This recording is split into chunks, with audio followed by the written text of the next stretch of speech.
It's kind of poetic in a darkly ironic way that one of the best shows to come out of the early 2000s wrapped up just as Hollywood's brain cells collectively packed up and left town.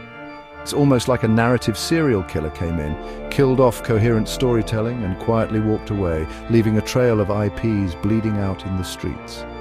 And wouldn't you know it, years later that very same killer returned, only this time, something wasn't quite right.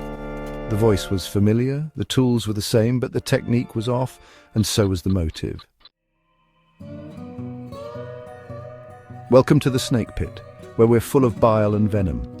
I'm your host, Snake Daemon, and today I'm cracking open the case of Dexter, a beloved blood-splattered masterpiece that captured our twisted little hearts, only to return years later as a shadow of itself. Let's dissect what made it great, where it lost its edge, and why sometimes it's best to leave the body cold. Orphaned at age 3 after witnessing his mother's brutal murder with a chainsaw, Dexter Morgan, played by Michael C. Hall, is adopted by Miami cop Harry Morgan, portrayed by James Remar, who sees what's brewing behind Dexter's blank stare. Instead of trying to cure his sociopathy, Harry weaponizes it, grooming Dexter into a vigilante who kills the monsters that slip through the cracks of justice. By day, he's a blood spatter analyst at Miami Metro PD. By night, he's Miami's most meticulous murderer, every crime scene wrapped in plastic, every kill carefully calculated, every body dumped in the Gulf Stream. He's a monster pretending to be human, and sometimes wondering if the mask is wearing him. And it worked. Oh, how it worked. Michael C. Hall owned that role, not just played it, became it. The internal monologue, the deadpan delivery, the subtle twitch when the mask started to crack, and he wasn't alone. Jennifer Carpenter as Deborah, David Zayas as Batista, C.S. Lee's quirky Masuka, and of course the ever-steady James Remar as Harry. This wasn't just a cast, it was a damn orchestra of dysfunction, trauma, and chemistry. The first 4 seasons of Dexter are some of the best television has ever offered. Let's just put that on the slab. Season 1 gave us the ice truck killer, Dexter's biological brother and psychological mirror, a perfect introduction to his internal struggle. Season 2 brought Dokes, the surprise human lie detector who brought real consequences to Dexter's secret life. Season 3, Miguel Prado, a twist on the vigilante code. What happens when someone else gets a taste of the kill? But then came Season 4, the Trinity killer. John Lithgow's disturbing, haunting portrayal of the family man with a monster inside. And then, boom, Rita's death.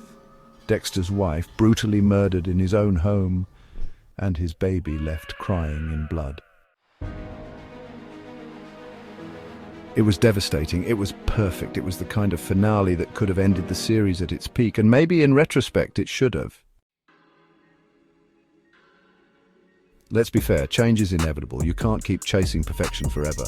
But the tone and pacing after Season 4, they didn't evolve, they flatlined.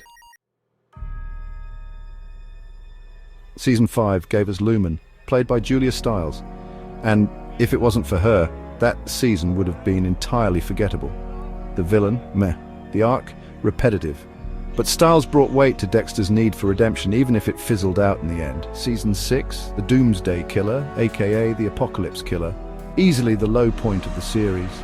Wooden performances, predictable twists, and a plot that felt like someone forgot what made Dexter work in the first place. Season 7 and 8 tried to course correct, bringing back emotional stakes. But by then the audience had seen behind the curtain, and it wasn't a kill room.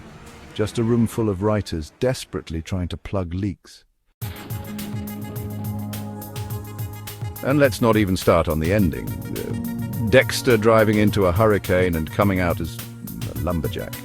Really? You had all that lore, all that narrative weight, and you end it with the meme-ification of your main character?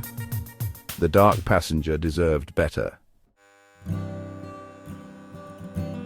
Years later, Showtime brings Dexter New Blood, and while it had moments of promise, it just didn't feel the same. Setting, cold and lifeless. Tone, off. Dexter trying to raise Harrison could have been compelling if it wasn't weighed down by limp pacing, awkward writing, and the sense that Showtime was trying to squeeze blood from a stone. And now, they want more. Oh yes, Dexter, Original Sin is already here and I've yet to watch it. A prequel series because we all know how well that goes. Because clearly what we all wanted was to see teenage Dexter being taught how to murder ethically by ghost dad Harry. Nothing says tension like a CW-style origin story for a serial killer we already know everything about. It's like Better Call Saul without the clever writing or character depth. But it doesn't end there. Because just when you think the body's gone cold, Showtime wants to revive it again with something gag-inducingly called Dexter Resurrection. That's right, another attempt to undo a series finale by doing it again, but louder. Maybe louder is better, or maybe it's just desperate. And if that wasn't enough, they're planning a Trinity killer spin-off. Yes, the villain we already explored perfectly in season 4. No, John Lithgow won't be starring. No, there's no new angle, just nostalgia. Cold, exploitative nostalgia. Because who needs new stories when you can just dance on the grave of a good one? Dexter's code was simple. Only kill those who deserve it and never get caught. Hollywood could have learned a thing or two from that, but instead they caught the disease they refused to diagnose, complacency, and they tried to revive a story that needed to stay in the cold, carefully preserved, not poked with reboot scalpels. Sometimes dead is better. Thanks for dropping by the Snake Pit, where we thrive on untapped potential and lost opportunities. Don't forget to subscribe and hit that bell, like the video, and leave your opinions in the comments, where naturally I won't read them. Until next time, stay venomous.